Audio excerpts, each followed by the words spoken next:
దైవలీలలు చాలా విచిత్రంగా మన కళ్ళెదుటే క్షణాల్లో జరిగిపోతూ ఉంటాయి.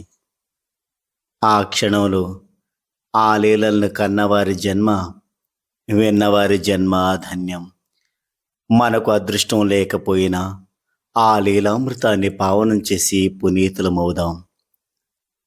చాందుపాటిల బావమరిది కొడుకుకి పెళ్లి కుదిరింది. పెళ్లి కూతురిది షిరిడీ గ్రామం.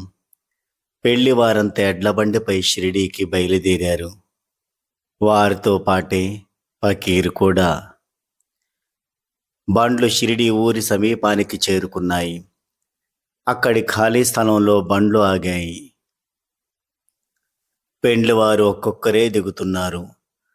ఆ స్థలాన్ని ఆనుకొని ఖండోబా ఆలయం ఉంది. ఆ ఆలయ పూజారి పేరు మహల్సాపతి.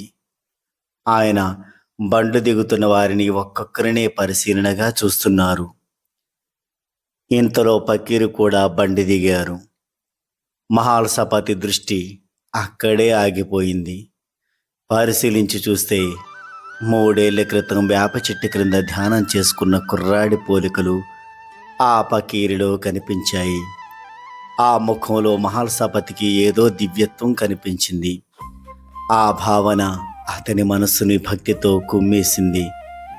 మేఘం కరిగి వర్షించినట్లు అతని మనసు ఆ ఫకీర్ చూపు సోకి ఆనందంతో పరవశించింది.